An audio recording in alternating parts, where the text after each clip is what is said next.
on a des solutions pour ça. Déjà, en termes d'accompagnement, comme c'est le stress qui est le déclencheur des réflexes, on va créer un environnement propice à un apprentissage idéal, à savoir être extrêmement sécurisant. Ça doit être le fil conducteur, de l'accompagnement. C'est vraiment d'être sécurisant pour l'enfant pour qu'il puisse apprendre, de créer un environnement détendu, vraiment très sécure. Pourquoi? Parce que sinon mes yeux vont sans arrêt être sur la périphérie pour surveiller mes arrières, être dans l'hypervigilance. Et si mes yeux sont sur la périphérie, je ne peux pas me concentrer sur la lecture, sur ce qui est là devant moi. D'accord? Donc, donner la possibilité à l'enfant de bouger, ça c'est fondamental. Bouger, ça ne veut pas dire forcément faire un salto avant, un salto arrière dans toute la classe ou dans le bureau. Ça peut être simplement mâcher un chewing-gum s'il a besoin, tripoter un stylo, dessiner en même temps qu'il écoute, se lever un petit peu, se détendre, ça c'est fondamental. Et avoir un accès multisensoriel qui soit stimulant pour l'enfant, donc apprendre peut-être répéter ses tables de multiplication en jouant, en tournant, en faisant un petit parcours dans la maison, autour du bureau, que sais-je. Mais en tout cas, une façon d'apprendre avec des portes d'entrée différentes. Ça peut être réécrire ce que j'ai, ou dessiner ce que j'ai compris, etc. Trouver des astuces pour, de façon à donner plus de chance à chacun de répondre à ces différentes stratégies d'apprentissage. J'aime bien vous mettre ceci. On apprend 10% de ce qu'on lit, 20% de ce qu'on entend, 30% de ce qu'on voit, 50% de ce qu'on voit et entend, 70% de ce dont on a entendu parler, non, de ce dont on a parlé et discuté, 80% de l'expérience personnelle, et on apprend 95% en l'enseignant aux autres. Donc, tous les systèmes de parrainage ou d'apprentissage en groupe, en collectif, c'est extrêmement bénéfique en termes d'apprentissage. Comme je vois que l'heure tourne et que je voudrais dédier un timing pour les questions-réponses. Donc voilà, il y a des stratégies que vous pouvez mettre en place, des petits jeux sensoriels, remplacer une chaise par un ballon, un rebond, un physioball, un ballon de gym, tout simplement. Ça permet à l'enfant de faire des micro-mouvements et de réinformer tout son système vestibulaire qui est responsable de l'équilibre et qui va vraiment maturer ses connexions cérébrales. Tout ce qui va être massage va être vraiment très important pour remettre en place et stabiliser l'image corporelle de l'enfant. On ne se rend pas compte, mais pour certains enfants, il n'y a pas encore eu dans l'image corporelle de différenciation des deux jambes. C'est des choses toutes bêtes, mais c'est la même chose avec les deux bras, avec les 10 doigts, etc. Donc il faut restabiliser, redonner une légitimité à cette image corporelle. L'effet Pygmalion est très important. On sait que le regard que l'on porte sur l'enfant joue énormément sur la confiance en lui-même et que si on le regarde avec des yeux, si on porte sur lui un regard bienveillant et faire un effet loupe sur ses compétences et ses ressources plutôt que sur ce qui ne va pas, l'enfant va développer davantage, il va pouvoir construire sur ses fondations et sur ses ressources. C'est fondamental. Évidemment, tout ce qui va être motricité, le jeu libre, jouer dehors, et tout ce qui est stimulation sensorielle, c'est absolument fondamental également. Le jeu libre, les enfants n'ont plus de temps de libre, ils ont toujours des activités à toute heure, et ils ne jouent plus suffisamment librement. En groupe, on est des petits mammifères à la base, hein. On devrait être comme des petits nichés de chiots et de chatons à se bagarrer ensemble, à apprendre à à interagir, à doser notre force, etc. Les enfants doivent jouer, énormément jouer. Les mammifères, une des caractéristiques des mammifères, c'est d'apprendre par le jeu. Et on n'échappe pas à cette règle. Donc, il faut donner l'opportunité aux enfants de jouer très longtemps, très très longtemps. Pas aux vidéos. Jouer dehors. Donc, quand ceci n'est pas suffisant, si ceci n'est pas suffisant, on peut envoyer un enfant en remédiation, c'est notre travail également. Dans la remédiation, on va évaluer, faire des tests d'évaluation pour voir un petit peu où en est le traitement sensoriel, où en sont les réflexes. Et puis c'est une période donc, où on va donner donc, des mouvements à faire à la maison. On fait tout vraiment en mouvement énormément, avec un accompagnement extrêmement bienveillant. C'est une période pendant laquelle il va falloir protéger l'enfant autant que faire se peut, le protéger de beaucoup de stresseurs environnants, y compris l'alimentation. L'alimentation est une source de stress pour l'organisme physiologique. Et donc parfois, il faut véritablement pousser cette sécurisation également sur le plan physiologique et alimentaire. On pourrait dire encore énormément de choses. Il y a plein de choses qui sont à faire en termes d'accompagnement du bébé, etc. Mais ça pourrait faire l'objet d'une conférence ultérieure.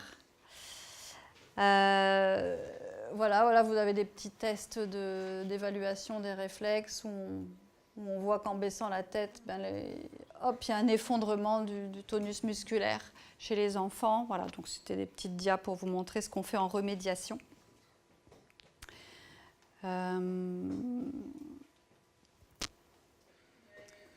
Des petits mouvements, on va reproduire des petits mouvements rythmiques qui sont faits comme in utero. On va reproduire des schèmes de mouvements passifs, par exemple, que le bébé n'a peut-être pas suffisamment reçu in utero. Donc la notion rythmique est également très importante. Souvent, les parents me demandent, mais est-ce qu'il y a un sport spécifique qui serait bien pour mon enfant ?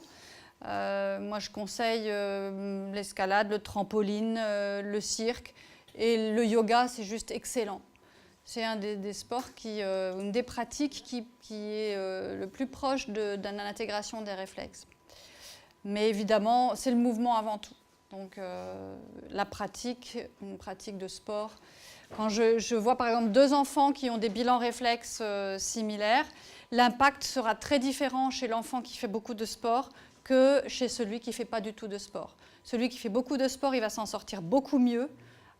Si on a 2 bilans réflexes similaires, celui qui fait du sport va beaucoup mieux s'en sortir que l'enfant qui ne fait pas du tout de sport. Donc le mouvement, c'est vraiment fondamental pour pallier un petit peu à des réflexes qui ne seraient pas tout à fait bien intégrés. Et je vous rassure, là, si on faisait un bilan de réflexes pour chacun, on aurait tous des réflexes pas intégrés. Ça, c'est fondamental qu'on fasse vraiment la paix avec ça. C'est tout à fait normal et c'est ce qui fait la richesse de l'humanité. On a tous des réflexes pas intégrés. Tant que ça ne nous gêne pas et qu'on a des bonnes stratégies, des bonnes béquilles et des bonnes compensations, tout va bien, ça roule, quoi. C'est le jour où on n'arrive plus à compenser, où le réflexe devient un peu trop envahissant dans notre quotidien et nous fait faire des choses de façon répétée, où on n'arrive pas à avancer, où ça génère un blocage. Là, ça vaut le coup qu'on y travaille. Mais tant que ça roule, on est très très bien comme ça.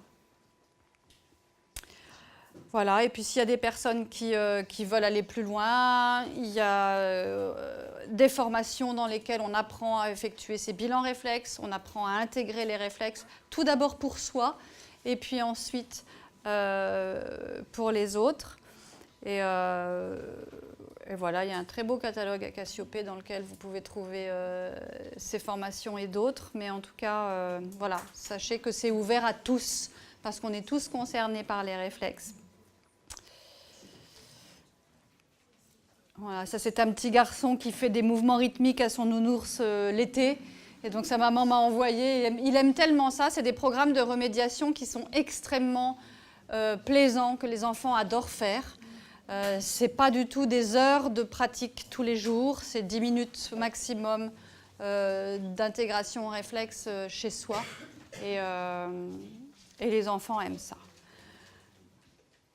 Est-ce qu'il y a des questions? Je termine mon exposé et on va vite prendre quelques petites questions. J'ai débordé un peu sur mon timing. Excusez-moi. Bonsoir. Bonsoir. Vous m'entendez? Oui, je vous entends. Je suis arrivée en cours de route, alors peut-être que vous avez déjà répondu à cette question. Vous Oui. avez parlé de dyslexie. Est-ce que la Entre autres. précocité aussi est impactée par ces réflexes? Oui, les enfants à haut potentiel, effectivement, ont les réflexes, notamment les réflexes de la sphère émotionnelle et du système limbique, avec un décalage entre la sphère émotionnelle et la sphère cognitive. Et on va voir effectivement tous les réflexes de la sphère émotionnelle qui sont à travailler chez ces enfants-là. Bonsoir. Est-ce qu'il y a un âge limite pour faire ces rémédiations pour les enfants ou est-ce qu'on peut à tout âge Non, intégrer à tout âge, étant donné que la plasticité neuronale est valable jusqu'à notre dernier souffle. Moi, je travaille aussi bien avec des bébés qu'avec des personnes très très âgées qui ont un intérêt spécifique. Voilà, c'est sûr que ça va un peu plus vite chez les petits. Bonsoir. Bonsoir. Concernant par exemple l'autisme, c'est un lien ou ça n'a pas de lien? Oui, oui, absolument. Tous les troubles du spectre autistique sont extrêmement concernés par les réflexes qui sont mal intégrés, et notamment avec une énorme perturbation du traitement du système sensoriel, avec un filtre sensoriel qui est grand ouvert. Et très souvent dans les troubles du spectre autistique, donc on va retrouver tous ces stimuli sensoriels qui affluent dans l'organisme et que l'enfant ne peut pas gérer ou que la personne ne peut pas gérer. Parce que tous ces stimuli sensoriels vont faire basculer la personne en mode réflexe, en mode de survie non-stop. Donc oui, dans les troubles du spectre autistique, le travail sur les réflexes est absolument important. Tout à fait.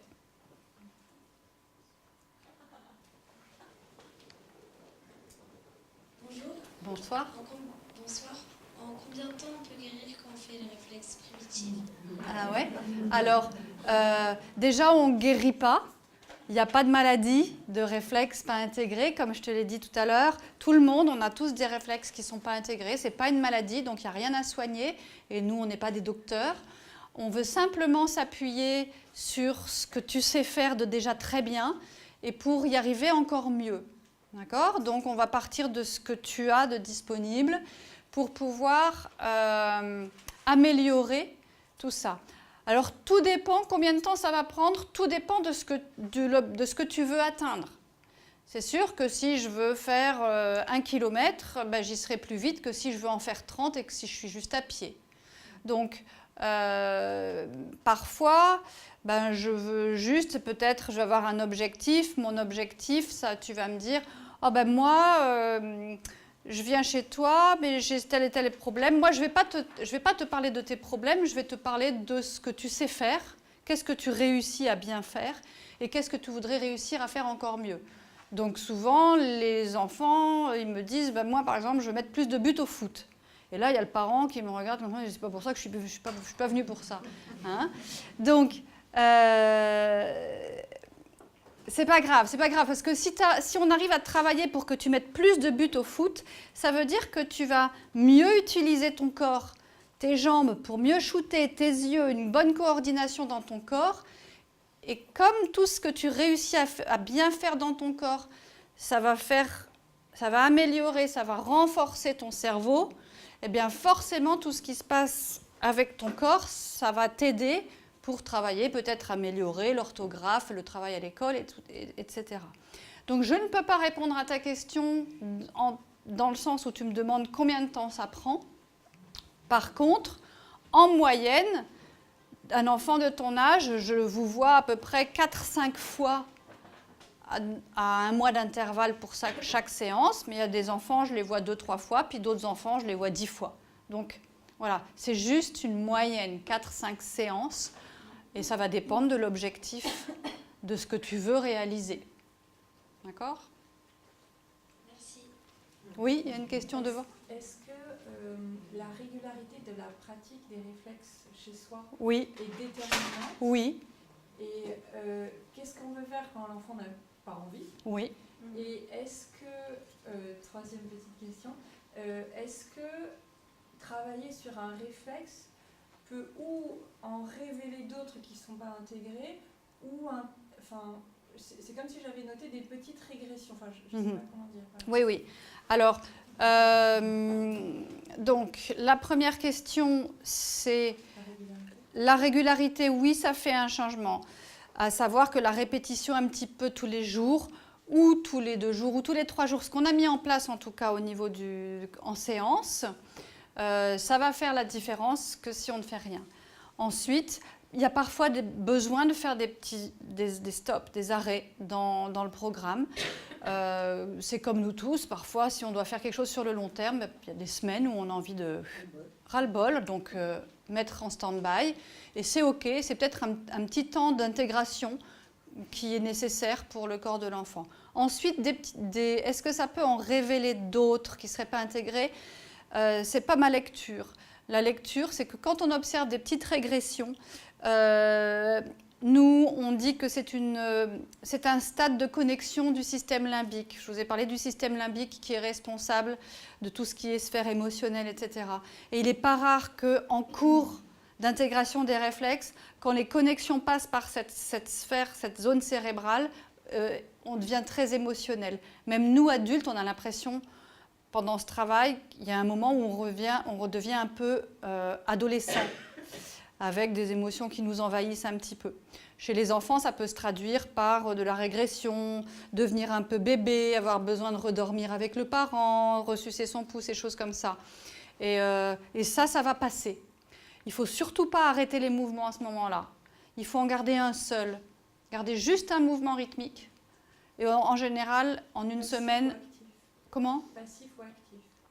Passif ou actif, mais un seul. Et en général, au bout d'une semaine, ça se calme, ça s'apaise. Voilà. Mais il ne faut pas arrêter, parce que si on arrête la connexion au système limbique et on ne continue pas vers le préfrontal qui va pouvoir apaiser et permettre d'apaiser l'impulsivité, tout ça. Ça répond à votre question? Oui. Ok. Alors, juste une précision. La régression, j'entendais régression effectivement émotionnelle, mais aussi régression dans un réflexe. C'est comme si tout à coup, l'enfant devenait beaucoup plus maladroit. Alors, ce qui se passe aussi, c'est que peut-être qu'il lâche les béquilles. C'est-à-dire que l'enfant, il tient bon avec tous ses réflexes, qu'il agite sans arrêt en verrouillant tout son corps pour pouvoir tenir le coup. D'accord ? Et que quand on commence à travailler les réflexes, il lâche les béquilles. Et là, les réflexes deviennent plus visibles. C'est pas qu'ils se réveillent, c'est que enfin on les voit. Et après, ça va s'atténuer.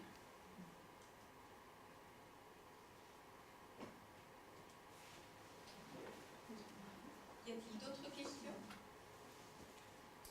Oui, une dernière question là devant. Mon bébé né par césarienne. Oui. Je voulais savoir du coup en préventif, est-ce qu'il y a quelque chose à faire? C'est vrai que le constat c'est qu'en motricité globale il n'est pas très avancé. Après je sais qu'à 10 mois, avoir 10 mois, on dit toujours c'est pas en retard, mais il n'est pas non plus hyper en avance. C'est très mobilité fine, super, mais Oui.